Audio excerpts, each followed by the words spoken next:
അതെ, ഞാൻ ബാംഗ്ലൂരായിരുന്നു. ഞാൻ ബാംഗ്ലൂർ തന്നെയാണ്. ഒരു ബ്രേക്ക് എടുക്കാമെന്ന് വിചാരിച്ചു. പിന്നെ കുറച്ച് ഒരു എക്സാമൊക്കെ ഉണ്ടായിരുന്നു. അപ്പോൾ കുറച്ച് ബ്രേക്ക് എടുക്കാമെന്ന് വിചാരിച്ചു. അല്ല, ഇടയ്ക്കിടയ്ക്ക് സംസാരിക്കുന്നുണ്ടായിരുന്നു, വിളിക്കുന്നൊക്കെ ഉണ്ട്. ഇടയ്ക്ക് എന്താ പറയുക, പുള്ളിക്കാരത്ത് നാട്ടിൽ വരുന്നതെന്ന് പറഞ്ഞപ്പോൾ നമ്മളങ്ങനെ വിളിച്ച് കോണ്ടാക്ട് ചെയ്തതാണ്. അപ്പോൾ വരാമെന്ന് പറഞ്ഞപ്പോൾ ഫുട്ബോളൊക്കെ അല്ലേ നടക്കുന്നത്, മാച്ച്. അപ്പോൾ അതിൻ്റെ കുറച്ച് വീഡിയോസൊക്കെ ചെയ്ത് അല്ലേ, പിന്നെ കുറച്ച് സിനിമയുടെയൊക്കെ സ്പൂഫ് ചെയ്തല്ലേ. ഏണ്ടായി കുറേ പണിയെടുപ്പിച്ചിട്ടുണ്ട്. ഇതൊക്കെ പണിയെന്ന് തോന്നുന്നുണ്ട്. ഒരു തമാശ. നമ്മുടെ ഇനി ഇറങ്ങുന്ന ഷോർട്ട് ഫിലിം ഏതൊക്കെയാണ്? നമ്മൾ സോഫിയ ടീച്ചർ ഉണ്ട്, പിന്നെ നമ്മുടെ ശ്രീകുട്ടൻ്റെ കല്യാണം. അത് കഴിഞ്ഞല്ല, അതിന്റെ ക്ലൈമാക്സ് ഇറങ്ങിയായിരുന്നു.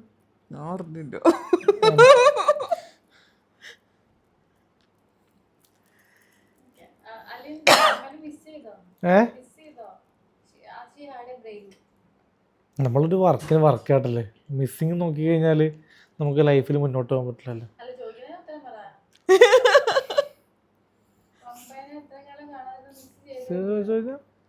അവസാനം കണ്ടന്റ് ക്രിയേറ്റർ നമ്മൾ ഒരാളുടെ കുറവ് തോന്നുമല്ലോ, അപ്പോൾ മിസ് ചെയ്തു. തീരാ നഷ്ടമായിരുന്നു. ഡെയിലി അങ്ങനെ വിളിക്കാറില്ല, വല്ലപ്പോഴൊക്കെ നമ്മൾ എന്തെങ്കിലുമൊക്കെ സംസാരിക്കാം അല്ലേ. അങ്ങനെ ഡെയിലി ആരെയും വിളിക്കാറില്ല. പമ്പയാണെങ്കിലും നിമ്മയാണെങ്കിലും ഞാൻ വിളിക്കാറില്ല. ഇടയ്ക്ക് അല്ലെന്ന് ആരുടെങ്കിലും ഗോസിപ്പോ കുറ്റം പറയണം തോന്നുമ്പോ എന്നെ വിളിക്കും. ഞാൻ ഇരുന്ന് കേൾക്കും, എല്ലാം ശരിയാണെന്ന് പറയും.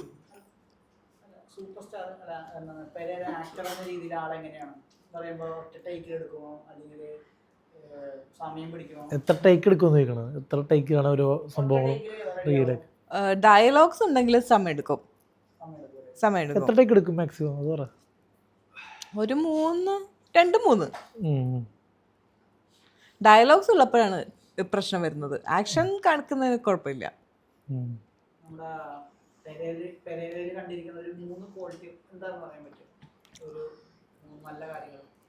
നല്ല കാര്യങ്ങൾ എന്ന് പറയുന്നത് പെർസിവിയറൻസ്. ആള് എന്താ പറയുക, ഒരു കാര്യം ഏറ്റെടുത്താൽ അത് ചെയ്യും.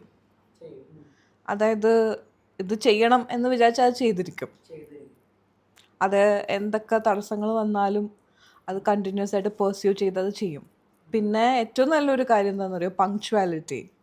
അതെന്ന് വെച്ചാൽ സ്വന്തം സമയത്തിനും വില കൊടുക്കുന്നുണ്ട്, ബാക്കിയുള്ളവരുടെ സമയത്തിനും വില കൊടുക്കുന്നുണ്ട്. അതെ, 5 മണിക്ക് എത്തും എന്ന് പറഞ്ഞാൽ 5 മണിക്ക് എത്തും. ഇനി അഥവാ എത്താൻ പറ്റിയില്ല എന്നുണ്ടെങ്കിൽ നേരത്തെ പറയും, ഞാൻ 5:15 എത്തും ഇന്നലെ. ഇന്നലെ ഒരു മീറ്റിംഗ് ഉണ്ടായിരുന്നു, അപ്പോൾ അങ്ങനെ കാണണമെന്ന് പറഞ്ഞു. നമ്മളൊരു ഷൂട്ട് ചെയ്യുമ്പോൾ നമ്മളൊരു പ്ലാൻ ചെയ്യണമല്ലോ, അല്ലാണ്ട് ഈ ചില അട്ടയൊക്കെ ചെയ്യണ പോലെ തന്നെ ലൊക്കേഷന് വന്നിട്ട് മറ്റേ ആ രീതിയിൽ ലൈനിൽ നമുക്കത് താല്പര്യമില്ലാത്തതുകൊണ്ടല്ല, പണ്ട് നമ്മൾ ചെയ്തിട്ടുണ്ട്. പക്ഷേ നമ്മളെപ്പോഴും ഒരേ ട്രാക്കിലൂടെ പോയി കഴിഞ്ഞാൽ ഒരേ റെയിൽവേ സ്റ്റേഷൻ ട്രാക്കിലൂടെ ട്രെയിൻ പോകാം. പക്ഷേ മനുഷ്യൻ്റെ ലൈഫ് എന്ന് പറയണതും ഓരോരോ വർക്ക് എന്ന് പറയണതും ഡിഫറെൻറ്റ് രീതിയിൽ പോകണമല്ലോ. ഒരു പോലെ നമ്മൾ എപ്പോഴും തമാശ പോലെ ചെയ്തിട്ട് കാര്യമില്ല. നമുക്ക് എന്തെങ്കിലും ജനങ്ങൾക്ക് വേണ്ടിയാണല്ലോ ചെയ്യുന്നത്, കാണാൻ വേണ്ടിയിട്ട്. ഓരോ വീഡിയോസ് ആണെങ്കിലും റീൽസ് ആണെങ്കിലും ഷോർട്ട് ഫിലിം ആണെങ്കിലും. അപ്പോൾ അത് എന്താണ് ഇൻപുട്ടും ഔട്ട്പുട്ടും കൊടുക്കേണ്ടതെന്ന് നമ്മളൊന്നും കൂടി ക്ലിയറായിട്ട് തിങ്ക് ചെയ്യുക. അപ്പോൾ അതിനാണ് ഇന്നലെ വിളിച്ച് സംസാരിച്ചു. ആ ക്ലിയർ കിട്ടിയില്ല, അത്യാവശ്യം ക്ലാരിറ്റി. പിന്നെ സ്ത്രീകളോടുള്ള പെരുമാറ്റം നല്ല പെരുമാറ്റമാണ്. അതെ, അനാവശ്യ കാര്യങ്ങൾ പറയാ, ചുമ്മാ ഫോൺ വിളിച്ചുകൊണ്ടിരിക്കുക, അങ്ങനത്തെ പരിപാടിയൊന്നുമില്ല. ഫോണിൽ വിളിച്ചാൽ എടുക്കൂല, അത് വേറെ കാര്യം.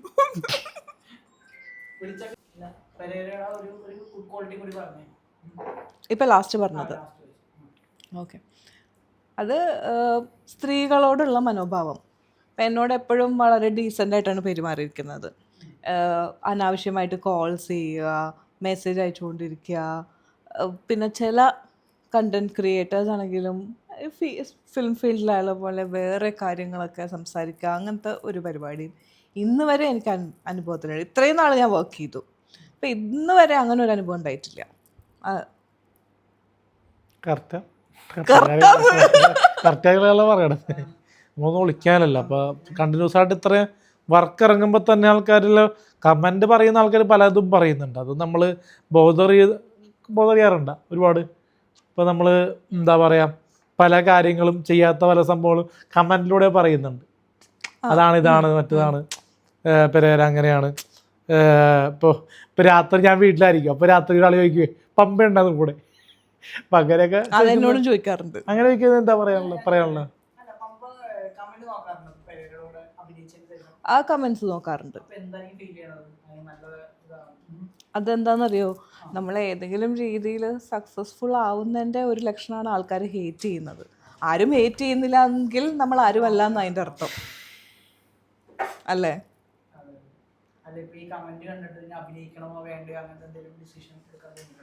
അത് ഒരു ഡിസിഷൻ ഞാൻ തന്നെ എടുക്കുന്നത്, ഞാനും എൻ്റെ ഫാമിലിയും ചേർന്നിട്ട്.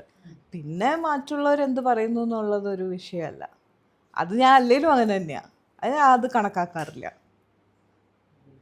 ഇതിലേക്ക് കടന്നു വരാനുള്ള ആൾക്കാരോട് എന്താ പറയാനുള്ളത്? ഇപ്പോൾ ഒരുപാട് ഇപ്പം എൻ്റെ കൂടെ അഭിനയിക്കുമ്പോൾ ഒരുപാട് കമൻസും കാര്യങ്ങളും സൊസൈറ്റിനെ എല്ലാം ഫേസ് ചെയ്യണമല്ലോ. അപ്പോൾ അവർ ആ ഒരു അത്യാവശ്യം ബോൾഡായിട്ടുള്ള പെൺകുട്ടികൾ എന്താ പറയാനുള്ളത്? അപ്കമിങ് ഹീറോയിസിനോട്. അത് ബോൾഡ് ആണെങ്കിലേ നമുക്കൊരു കാര്യം ചെയ്യാൻ പറ്റും. ഇപ്പോൾ രശ്മിക മന്ദനെ പോലെ ഒരു ബോളിവുഡ് താരത്തിന് പോലും വളരെ മോശം കമൻസ് വന്നുകൊണ്ടിരിക്കുന്നു. അപ്പം നമ്മളാരാ? അപ്പോൾ ഈ ഫീൽഡിലേക്ക് ഇറങ്ങുകയാണെങ്കിൽ പ്രത്യേകിച്ച് സ്ത്രീകൾക്ക് അങ്ങനെ ബോഡി ഷെയ്മിങ്, അല്ലാത്ത രീതിയിലുള്ള മോശമായിട്ടുള്ള കമൻസ്, അതുമല്ലെങ്കിൽ സ്ലട്ട് ഷെയ്മിങ്, ഇങ്ങനത്തെ കാര്യങ്ങൾ നേരിടേണ്ടി വരും, എന്തായാലും വരും. അത് ആരുടെ കൂടെ അഭിനയിച്ചാലും ശരി, അതാണ് വാസ്തവം. ഇപ്പോൾ ഈ വലിയ താരങ്ങൾക്കും കമൻറ്റ് വരുന്നുണ്ട്. പേരെടുത്ത് ഞാൻ പറയുന്നില്ല. വലിയ ഇപ്പോൾ AMMയിലും കാര്യങ്ങളിലും സിനിമയിലും അത്യാവശ്യം എന്താ പറയുക സ്റ്റാർ മൂല്യമുള്ള നടന്മാർക്ക് വരെ നെഗറ്റീവ് കമൻറ്റ് വരുന്നുണ്ട്. അപ്പോൾ അതിനോട് പമ്പ എന്ന് പറയുമ്പോൾ വളരെ ഒരു സ്റ്റേറ്റ്മെൻറ്റ് എന്താണ് അതിനെക്കുറിച്ച്? അത് മിക്കവാറും ഇങ്ങനത്തെ കമൻസ് വരുന്നത് ഒരു ഫേക്ക് അക്കൗണ്ടിൽ നിന്നായിരിക്കും മിക്കവാറും. അപ്പോൾ അത് എനിക്ക് ഇൻസ്റ്റഗ്രാമിനോട് പറയാനുള്ളത്, ഇൻസ്റ്റഗ്രാം ഈ വൃത്തിയാക്കൽ പരിപാടി ഇപ്പോൾ നടത്തുന്നുണ്ട്. അപ്പോൾ ആ കൂട്ടത്തിൽ ഈ ഫേക്ക് അക്കൗണ്ടിൻ്റെ കാര്യത്തിലും കൂടി ഒരു തീരുമാനം ആക്കിയാൽ ഇത് വളരെ പൊതുവേ ഈ മറ്റേ എന്താ അലിൻ ജോസ് പെരേരയും ആട്ടായും അങ്ങനെ ഒരുപാട് ഗ്യാങ് ഉണ്ടല്ലോ. അപ്പോൾ അവരെ മാത്രമാണോ ഈ നെഗറ്റീവ് കമൻസ് വരുന്നത്, അല്ലെങ്കിൽ ഈ ഫിലിം സ്റ്റാർസിന് വരുന്നില്ല എന്ന് പറയാൻ പറ്റുമോ? എല്ലാവർക്കും വരുന്നുണ്ട്, പക്ഷെ നമുക്ക് കുറച്ച് കൂടുതലാണ്, അത് സത്യം.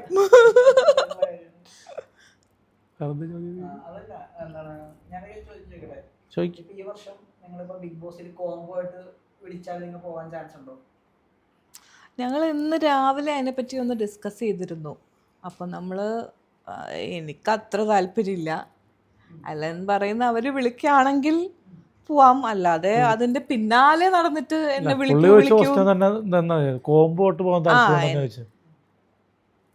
എന്നെ കൊണ്ട് പണിയെടുപ്പിക്കാൻ വേണോ? കോംബോ ആയിട്ട് പോകാൻ താല്പര്യം ചോദിച്ചത്. കോംബോ ആയിട്ട് പമ്പയില് പറയണ്ട അതിന്റെ ഉത്തരം ഞാനാണല്ലോ. പോയിട്ടുണ്ടോ?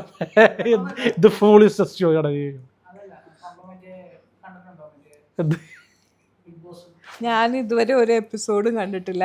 ഈ ക്ലിപ്സ് വരില്ലേ ഫേസ്ബുക്കിലും യൂട്യൂബിലും ഒക്കെ ഇൻസ്റ്റയിലൊക്കെ വരുന്ന ക്ലിപ്സ് മാത്രമേ ഞാൻ കണ്ടിട്ടുള്ളൂ. അല്ലാതെ ഞാനൊരു ബിഗ് ബോസ് സീസൺസ് എടുത്ത് അങ്ങനെ കണ്ടിട്ടില്ല. ഞാൻ പിന്നെ ഇടയ്ക്ക് അനിയത്തിയെ TV വെക്കാറുണ്ട്. അനിയത്തി വാശി പിടിച്ച് ബിഗ് ബോസ് സീസൺ 4 വരെയൊക്കെ ആയിട്ട് കണ്ടിട്ടുണ്ട്. അപ്പോൾ പുള്ളിക്കാർത്തി ഓവറായിട്ട് ബിഗ് ബോസ് അടിച്ചാൽ ഞാൻ വരിക. അപ്പോൾ ഞാനിടയ്ക്ക് ക്ലിപ്പ് മാത്രമേ കാണാറുള്ളൂ. പിന്നെ കഴിഞ്ഞ പ്രാവശ്യത്തെ നമ്മുടെ ജാസ്മിനില്ലേ, ജാസ്മിൻ്റെയൊക്കെ ഫാനായിരുന്നു. അപ്പോൾ അങ്ങനത്തെയൊക്കെ ഒരു എന്താ പറയുക ഗെയിം കണ്ടിട്ടുണ്ട്. പക്ഷെ എനിക്കൊരു പേടിയുണ്ടല്ലേ, അതായത് നമ്മൾ ഭയങ്കര മോശം നെയിമായി പോവോ ചിലപ്പോൾ ഒറ്റയ്ക്കൊക്കെ ഫാമിലി ഒന്നും ഇല്ലാതെയൊക്കെ നിൽക്കുമ്പോൾ നമ്മൾ വേറൊരു മൈൻഡിലായിപ്പോയി. പിന്നെ ഞാൻ വീട്ടു ജോലിയൊന്നും ഞാൻ ചെയ്യാറില്ല. ഞാൻ അവിടെ പോയിട്ട് വീട്ടു ജോലിയൊക്കെ ചെയ്തിട്ട് ഭ്രാന്താകുന്നു. അങ്ങനെ ഒരു പേടി എനിക്കുണ്ട്.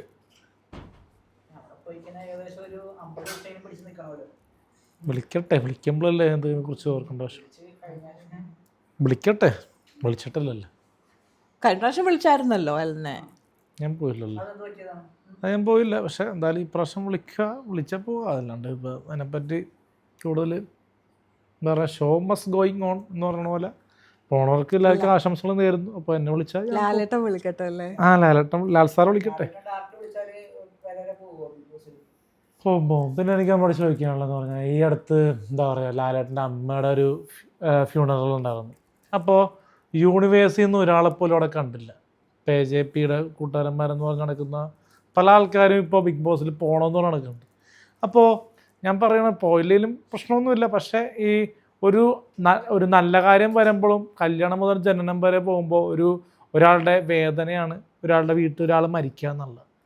അപ്പോൾ അവിടെ നമുക്കറിയാം, അന്ന് മറ്റേ കയ്യിൽ പൈസ ഇല്ലാത്തത് പോലും നമ്മൾ കടം മേടിച്ച് പോയി. അപ്പോൾ അതിനെക്കുറിച്ച് എന്താ പറയാനുള്ളത്? നമ്മൾ പോയതിനും പിന്നെ അവർ മറ്റുള്ള ആൾക്കാർ ഈ ട്രാക്കിലെ ആൾക്കാരൊക്കെ വരാത്തതും എന്തുകൊണ്ടായിരിക്കും?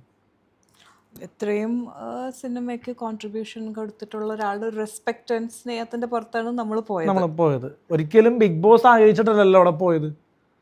അതിനെപ്പറ്റി നമ്മൾ സംസാരിച്ചിട്ട് പോലുമില്ല, സത്യമായിട്ട് സംസാരിച്ചിട്ട് പോലുമില്ല. ഇപ്പോൾ ലാലേട്ടനോട് എന്തെങ്കിലും മിണ്ടിയായിരുന്നു നമ്മൾ പോയിട്ട്? ഇല്ല. നമ്മൾ പോയിട്ട് ആരോടും അങ്ങനെ വർത്താനൊന്നും പറഞ്ഞില്ല. പക്ഷെ കൈ പൊക്കി കാണിച്ചിരുന്നു. ഞാൻ കാണിച്ചിരുന്നു. പുള്ളിക്കാരി കണ്ടാന്നറിയില്ല. കണ്ടില്ല. പുള്ളിക്കാരി വീഡിയോ അകത്ത് ഞാൻ ക്ലാസ് വെച്ചില്ല. അപ്പൊ ഞാൻ അവിടെ മേജർ രവി സാർ ഉണ്ടായിരുന്നു, ആൻഡി പെരുമാറോട്ടൻ ഉണ്ടായിരുന്നു. അപ്പൊ മേജർ സാറാണ് ആൻഡി പെരുമാറോട്ടോട് പറഞ്ഞത് പെരേര വന്നിട്ടുണ്ട്. അപ്പൊ കൈ പൊക്കി അടിച്ചു.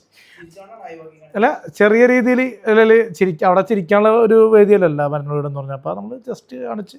പിന്നെ ലാൽ സാറ് കണ്ടിട്ടുണ്ടാകാം. നമ്മളങ്ങനെ പോയിട്ട് ഒരിക്കലും നമ്മൾ ചോദിച്ചാലും അവസരം കിട്ടുന്ന ഫീൽഡല്ല ബിഗ് ബോസ് വിളിച്ചു കഴിഞ്ഞാൽ പോകാന്നുള്ളൂ. പക്ഷേ ഈ കൂട്ടുകാരന്മാർ പുറത്തു നിന്നിട്ട് ഒരു ഷോയിലേക്ക് വരാൻ അവർക്ക് സാധിക്കത്തില്ല. അവരെ കയറ്ററെന്ന് പറയുന്നതിനെ പറ്റി എന്താ?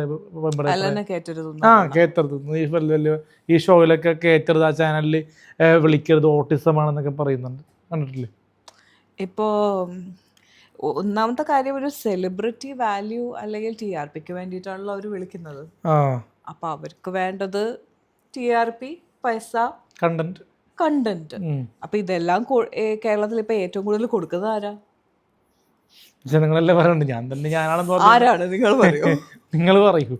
ഇപ്പോൾ ഏറ്റവും കൂടുതൽ എന്താ പറയുക, ഇപ്പോൾ ആരും പഠിപ്പിച്ചു തന്നിട്ട്, ഇപ്പോൾ ഞാനാണെങ്കിലും ഇപ്പോൾ ചില സാധനം സിറ്റുവേഷൻ പറയും, അത് പമ്പ ചെയ്യും അല്ലേ? അല്ലാതെ നമ്മൾ എന്ത് ചെയ്യും, നമ്മൾ പമ്പരെ പഠിപ്പിക്കണ്ട. എൻ്റെ അടുത്ത് പറഞ്ഞു തരും. പഠിപ്പിക്കുന്നുണ്ടോ? പഠിപ്പിക്കാന്ന് വലുതായിട്ട് പഠിപ്പിക്കുന്നുണ്ടോ? അതുപോലെ ഞാൻ ചോദിച്ചതാ. ഇല്ല. അപ്പോൾ ഞാനും അങ്ങനെ വലുതായിട്ട് പഠിച്ചിട്ട് ആരും, ചിലർ പറഞ്ഞു തരുന്ന പോലെ നമ്മൾ ചെയ്യുന്നു എന്ന് പറഞ്ഞു, ചിലർ പറയുന്നു ഞാനാണ് പഠിപ്പിച്ചതെന്ന്, ഞാനാണ് അവനെ റീക്രിയേഷൻ പഠിപ്പിച്ചതെന്നൊക്കെ ചില ആൾക്കാർ പറയുന്നുണ്ട്, പേരും പറയണില്ല. പക്ഷെ അവരോട് ഞാൻ പറയാൻ തന്നത്, ചില ആൾക്കാർ കണ്ടന്റിന് വേണ്ടിയിട്ട് ഇന്ന കാര്യം പറഞ്ഞ് ചെയ്യുക. അപ്പോൾ അത് നമ്മുടെ ഉള്ളിൽ നിന്നല്ലേ നമ്മൾ ചെയ്യുന്നത്, അല്ലാണ്ട് ഒരാൾ പറഞ്ഞതെന്ന് പറഞ്ഞിട്ട് നമ്മുടെ ഉള്ളിൽ നിന്ന് ഇപ്പോൾ ദൈവമാണ് നമുക്ക് ഓരോ എന്താ പറയുക, തൊണ്ടയിൽ നിന്ന് ആ ശബ്ദം പുറത്തു വരുന്നത്. അപ്പോൾ ആ ശബ്ദം നമുക്ക് ഉള്ളിൽ നിന്ന് ആ സമയത്ത് സ്പോട്ടിൽ തൊണ്ട കറക്റ്റ് ആകണം, പിന്നെ സൗണ്ട് അത്യാവശ്യം വരണം, സംസാരിക്കാനും പറ്റണം. അതൊക്കെ കൂടി എല്ലാം കൂടി വന്നാലുള്ള ആ ഒരു സംഭവം. റീക്രിയേഷൻ ആണെങ്കിലും അത് കോമഡി ആണെങ്കിലും അത് പലപ്പോഴും നമ്മളിപ്പോൾ വീട്ടിലൊക്കെ ചില സാധനങ്ങൾ എന്തെങ്കിലും തമാശ കൂടി രണ്ടെണ്ണം പറഞ്ഞതെന്ന് പറയുമ്പോൾ എനിക്കൊന്നും പറയാൻ പറ്റാറില്ല. എന്ന് പറഞ്ഞാൽ റീലിൽ നമ്മൾ ചെയ്യുന്ന പല കാര്യങ്ങളും ലൈഫിൽ ചെയ്യാൻ പറഞ്ഞാൽ ഒരിക്കലും എനിക്ക് മാത്രമല്ല, ഓരോ നടനും. ഇപ്പോൾ ദിലീപേട്ടനോട് നാളെ പോയിട്ട് ഒരാൾ ചോദിക്കുകയാണ്, ചേട്ടൻ സിനിമയിൽ അഭിനയിച്ച ഒരു രംഗം ഒന്ന് അഭിനയിച്ച് കാണിച്ചേ എന്ന് പറഞ്ഞാൽ പുള്ളി ചിലപ്പോൾ സ്റ്റേജ് ഫിയർ ഇല്ലാത്തതുകൊണ്ട് പുള്ളി ചെയ്യും. കാരണം വാളയാർ പരമശിവത്തിലെ ഡയലോഗ് പറയാൻ പറഞ്ഞപ്പോൾ പുള്ളി അപ്പം തന്നെ സ്റ്റേജിൽ പറഞ്ഞു. ഇപ്പോൾ വലിയ സ്റ്റാർസ് ചെയ്യാൻ പറഞ്ഞു കഴിഞ്ഞാൽ ചിലപ്പോൾ ഒന്ന് തപ്പിപ്പോവും. ഇപ്പോൾ ലാലേട്ടനും മമ്മൂക്കയും ചെയ്യും, ബാക്കിയുള്ള എത്ര പേർക്ക് പറ്റുമെന്നാണ് എനിക്ക് ചോദിക്കാനുള്ളത്. മനസ്സിലായത്? ഇപ്പം നമ്മളാണെങ്കിലും പലപ്പോഴും പല ഡയലോഗ്സും മറന്നു പോകും.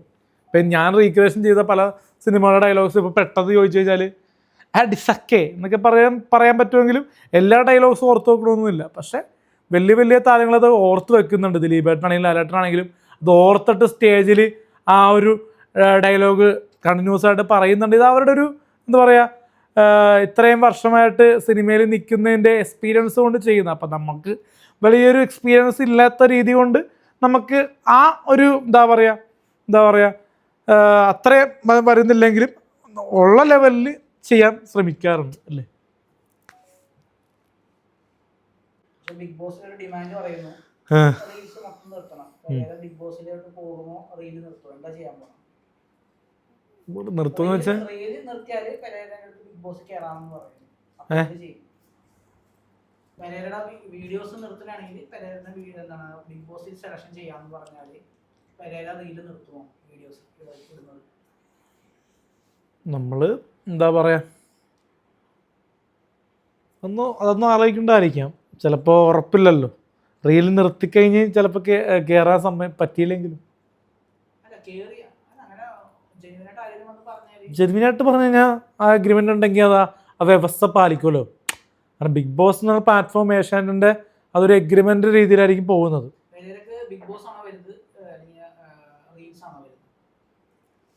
ഇതിപ്പോൾ അമ്മയാണോ അച്ഛനാണോ വലുതെന്ന് ചോദിച്ച പോലെയാണ് ചോദിക്കുന്നത്. കാരണം റീൽ എന്ന് പറയുന്ന സംഭവങ്ങൾ ഇപ്പോൾ കളിയാക്കി പറയുമെങ്കിലും അതിൽ നിന്നാണല്ലോ നമ്മൾ ആൾക്കാരിലേക്ക് എത്തുന്നത്.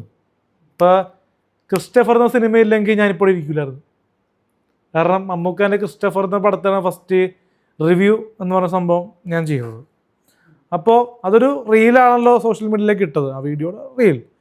അപ്പോൾ അത് തൊണ്ട ഇമ്പാക്റ്റ് കാര്യങ്ങൾ ആണ് കളനും ഭഗവതി എന്ന സിനിമയിൽ അതും റിവ്യൂ പറഞ്ഞപ്പോൾ വിഷ്ണു ഉണ്ണികൃഷ്ണൻ എൻ്റെ റിവ്യൂ എടുത്ത് പുള്ളിയുടെ ഇൻസ്റ്റാഗ്രാം പേജിൽ പോസ്റ്റ് ചെയ്തു. മനസ്സിലായ?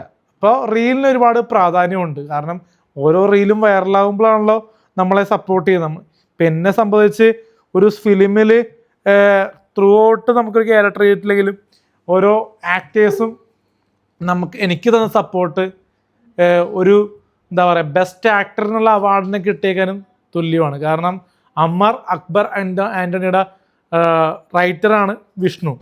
അപ്പോൾ അദ്ദേഹത്തിൻ്റെ ചാനലിൽ എൻ്റെ ഒരു വീഡിയോ പോസ്റ്റ് ചെയ്തപ്പോൾ അത് ഭയങ്കര അപ്രീഷിയേഷൻ കിട്ടിയ പോലെ.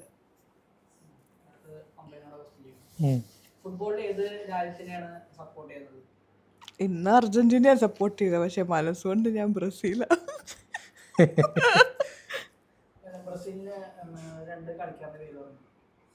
ബ്രസീലിന് നെയ്മർ, എനിക്ക് അത് മാത്രം അറിയത്തുള്ളൂ തോന്നുന്നു. അത് സത്യം പറഞ്ഞാൽ എൻ്റെ ഫാമിലിയിൽ എല്ലാവരും ബ്രസീലിനെ സപ്പോർട്ട് ചെയ്യുന്നുണ്ട്. ചെറുപ്പം തൊട്ട് ഞാൻ അങ്ങനെ എല്ലാവരും കൂടി ഇരുന്ന് എൻ്റെ ഗ്രാൻഡ് ഫാദറും എല്ലാവരും കൂടി ഇരുന്ന് കളി കാണുമ്പോൾ എല്ലാവരും ബ്രസീലിനെ സപ്പോർട്ട് ചെയ്യുന്നത്. അതങ്ങനെ ആയിപ്പോയി. പാരമ്പര്യമായിട്ട് ബ്രസീലിനെ സപ്പോർട്ട് ചെയ്യുന്നത്. കളി കാണാറുണ്ട്. നമ്മൾ അർജന്റീന ഒരുപാട് സപ്പോർട്ട് ചെയ്തിട്ടുണ്ട് എല്ലാവരും, പക്ഷെ കൂടുതലും അർജന്റീന ആരാധകന. കാരണം ഞാൻ ഈ ജേഴ്സി ഇല്ല ഞാനത് മാറ്റി പറയേണ്ട ആവശ്യമില്ല. കാരണം ഞാൻ 2018 ഞാൻ ആദ്യമായിട്ട് അർജന്റീനയുടെ ജേഴ്സി അണിയുന്നത്. കാരണം എന്ന് പറഞ്ഞാൽ മിഥുൻ മാനുവലിൻ്റെ പടം സിനിമ അർജന്റീന ഫാൻസ് കാട്ടിൽക്കടമെന്ന സിനിമയിൽ ജസ്റ്റ് ഒരു സെക്കൻഡിൻ്റെ സീനുണ്ട് അതിനകത്ത്. ഇപ്പോൾ സിനിമ എടുത്ത് നോക്കി ഇപ്പോഴും കാണാം. അപ്പോൾ ആ ഒരു പടത്തിൽ ആ ഒരു ചെറിയൊരു സോങ് കെട്ടാൻ തോന്നുന്നു. അപ്പോൾ അതിനകത്ത് എന്താ പറയുക വരാനുള്ളൊരു ഭാഗ്യം കിട്ടി. അപ്പോൾ അത് അന്ന് തുടങ്ങി നമ്മളൊരു ഉള്ളിൽ തട്ടിപ്പറയാമല്ലോ ഒരു മെസ്സി ആരാധകന. ക്വാളിറ്റീസ് എന്ന് പറഞ്ഞാൽ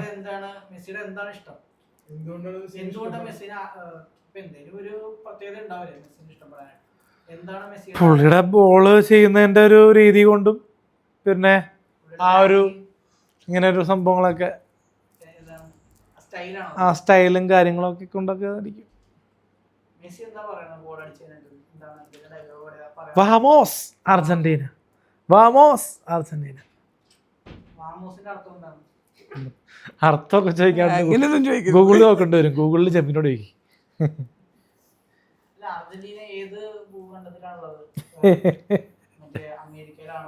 എനിക്കറിയില്ല അറിയാത്ത കാര്യത്തെ പറ്റി വെറുതെ എന്തെങ്കിലും പൊട്ടത്തരം പറയുന്നത്. ഒരുപാട് റോസ്റ്റിംഗ് ഒക്കെ വന്നൊരു കുറക്കായി. 3 ഉത്തരം ശരിയാണ്. ബ്രസീൽ എത്ര വേൾഡ് കപ്പ് അടിച്ചിട്ടുണ്ട്? പമ്പ 5.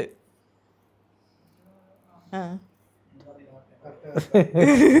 ജെമിനി പറയട്ടെ ബ്രസീൽ എത്ര ജെമിനിയോട് ചോദിക്കാം. ഗൂഗിൾ ജെമിനി പറയട്ടെ, കമന്റ് ചെയ്യുക.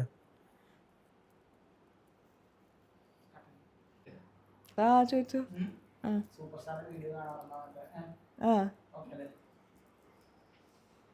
അപ്പൊ പമ്പ പമ്പയുടെ ഫാമിലിനെ പറ്റി ആരൊക്കെയാ ഉള്ളത് ഒന്നും നമുക്ക് ആരും ബിലീവ് ചെയ്തിട്ടില്ല. എന്താണ് വീട്ടിൽ ആരൊക്കെ ഉണ്ട്? അച്ഛനമ്മ എല്ലാവരും എന്ത് ചെയ്യുന്നു? അച്ഛനുണ്ട്, അമ്മയുണ്ട്, ഇവരെല്ലാവരും പെൻഷനായി വീട്ടിൽ കുത്തിയിരിക്കുന്നു. സിസ്റ്ററുണ്ട്, ഹസ്ബൻഡ് ഉണ്ട്, മോളുണ്ട്. അപ്പം പേരൻസ് വേറെ താമസിക്കുന്നത്. ഞാൻ ബാംഗ്ലൂർ സെറ്റിൽഡ് ആണ്. കേരളത്തിൽ എവിടെയാണ് പമ്പ താമസിക്കുന്നത്? തൃപ്പൂണിത്തുറ എൻ്റെ വീട്. വീട്ടിലാരെങ്കിലും പെരേരയുടെ വീഡിയോസ് കാണാറുണ്ടോ? എന്താണ് അഭിപ്രായം? അവർക്ക് എൻ്റെ പേരൻസിന് ഇൻസ്റ്റാഗ്രാമിൽ അക്കൗണ്ട് പോലും ഇല്ല. അതെ, അവർ രക്ഷപ്പെട്ടു. പക്ഷെ ആരെങ്കിലൊക്കെ അയച്ചു കൊടുക്കും. വാട്സാപ്പ് ഉണ്ടല്ലോ, പിന്നെ നമ്മുടെ റിലേറ്റീവ്സും ഇവരൊക്കെ അയച്ചു കൊടുക്കുമല്ലോ. പിന്നെ അവരതൊന്നും വലിയ സീരിയസ് ആയിട്ട് എടുക്കാറില്ല. അവരിതൊന്ന് ഇപ്പോൾ അവരൊരു ജനറേഷനാണ്. അവർ റീൽസും സോഷ്യൽ മീഡിയ ഒന്നും വലിയ സീരിയസ് ആയിട്ടൊന്നും എടുക്കുന്നില്ല. അതിനെ തമാശയായിട്ട് എടുക്കുന്നത്. അതിൽ നിന്ന് വരുമാനം വരുന്നുണ്ടെങ്കിൽ കൂടിയും അതിനെ ഒരു സീരിയസ് പ്രൊഫഷനായിട്ടോ അല്ലെങ്കിൽ അത് സീരിയസ് കാര്യമായിട്ടോ ഒന്നും അവരെടുക്കുന്നില്ല. ഇപ്പൊ നമ്മുടെ പെരേരനെ എങ്ങനെ പരിചയപ്പെടാൻ കഴിയും? എങ്ങനെ നിങ്ങൾ തമ്മിൽ കണ്ടുമുട്ടിയത്? എങ്ങനെയാണ് എന്തെങ്കിലും സിറ്റുവേഷൻ? അത് ഞാൻ ഫസ്റ്റ് ഐറ മീഡിയയിൽ റീക്രിയേഷൻ ചെയ്തിട്ട് അത് കുറച്ച് വൈറലായിട്ടുണ്ടായിരുന്നു. അപ്പോൾ അലൻ എന്നെ കോണ്ടാക്ട് ചെയ്തു. വാട്സാപ്പിലാണോ ഇൻസ്റ്റാഗ്രാമിലാണോ? ഇൻസ്റ്റയിൽ കോണ്ടാക്ട് ചെയ്തു ഫസ്റ്റ്. അപ്പോൾ എനിക്ക് നമ്പർ തന്നു. ഞാൻ recreations, short films and reels ഒക്കെ ചെയ്യുന്ന ഒരു വ്യക്തിയാണ്. എൻ്റെ കൂടെ പുതിയ പ്രോജക്ട്സിലേക്ക് അഭിനയിക്കാൻ താല്പര്യമുണ്ടോ എന്ന് ചോദിച്ചു.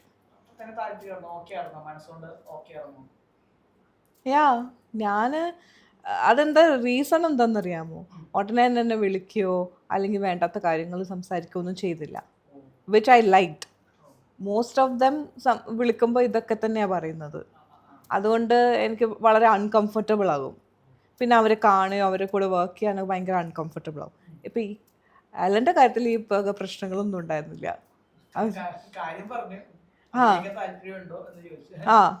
ഇത്ര സമയത്ത് ഇന്ന ലൊക്കേഷനിൽ കഴിഞ്ഞു, അത്രേ ഉള്ളൂ.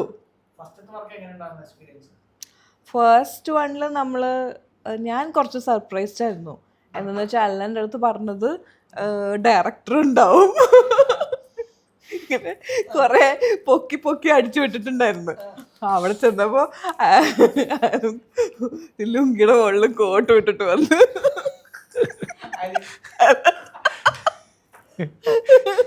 അപ്പൊ ഞാൻ അടിപൊളി ഒന്ന് നോക്കി. എന്നുവെച്ചാൽ ഞാൻ അലൻ കണ്ടിട്ടുണ്ട്, പക്ഷെ ഞാൻ അത്രയും അങ്ങനെ ഫോളോ ചെയ്യോ വീഡിയോസ് ഒന്നും അലൻ്റെ അത്ര കണ്ടിട്ടൊന്നുമില്ല. അപ്പോൾ അത് കഴിഞ്ഞപ്പോ ഇല്ല, ഡയറക്ടർ എല്ലാം ഒരാളാണെന്ന് എനിക്ക് എപ്പോഴാണ് മനസ്സിലായത്. അല്ല, അത് ഒന്ന് മറ്റേ ഒരാളെ ചെയ്യാന്ന് പറഞ്ഞതാ, പേര് ഞാൻ വ്യക്തമാക്കുന്നില്ല. പക്ഷെ അല്ല, ആ കുട്ടി മറ്റേ പുള്ളിനെ കണ്ടപ്പോ, പുള്ളിയുടെ വേഷം കണ്ടപ്പോ കുറച്ച് എന്താ പറയാ ഹോട്ടാണ് വൾഗറാന്നൊക്കെ പറഞ്ഞത് പറ്റില്ല എന്ന് പറഞ്ഞു. എൻ്റെ അടുത്ത് പെണ്ണായിരുന്നു ഡയറക്റ്റ് ചെയ്യാന്ന് പറഞ്ഞ പെണ്ണ്. പമ്പക്ക് അറിയാൻ പറ്റുമോ ആരാന്ന് പറയേണ്ട പേരുന്നു. പക്ഷെ അത് പിന്നെ ഞാൻ തന്നെ ചെയ്തു. പിന്നെ എന്ത് ചെയ്യാൻ പറ്റും, നമുക്ക് എൻ്റെ വർക്ക് കടക്കുക എന്നുള്ളതല്ല. അപ്പോൾ നമ്മളെ ശ്രദ്ധിച്ചുകൊണ്ടിരിക്കുന്ന പ്രേക്ഷകർക്ക് എന്തായാലും കാണുന്നുണ്ടെങ്കിൽ നിങ്ങളെ വിലയേറിയ കമൻറ്റുകൾ രേഖപ്പെടുത്തുക. എല്ലാത്തിനെയും കുറിച്ച് നിങ്ങൾ എന്താ പറയുക പ്രതികരിക്കുക എല്ലാം. പിന്നെ ഇല്ലാത്ത കാര്യങ്ങൾ ഒരുപാട് കാര്യങ്ങൾ ആൾക്കാർ പറയാതിരിക്കുക. പിന്നെ കമൻ്റ് ഇടുന്ന ആൾക്കാരോട് സൂക്ഷിക്കുന്നുണ്ടെങ്കിൽ കമൻ്റ് അടിക്കുക, കാണുന്നുണ്ടല്ല. അപ്പോൾ അതുകൊണ്ട് തന്നെ എല്ലാവർക്കും നന്ദി. Thank you.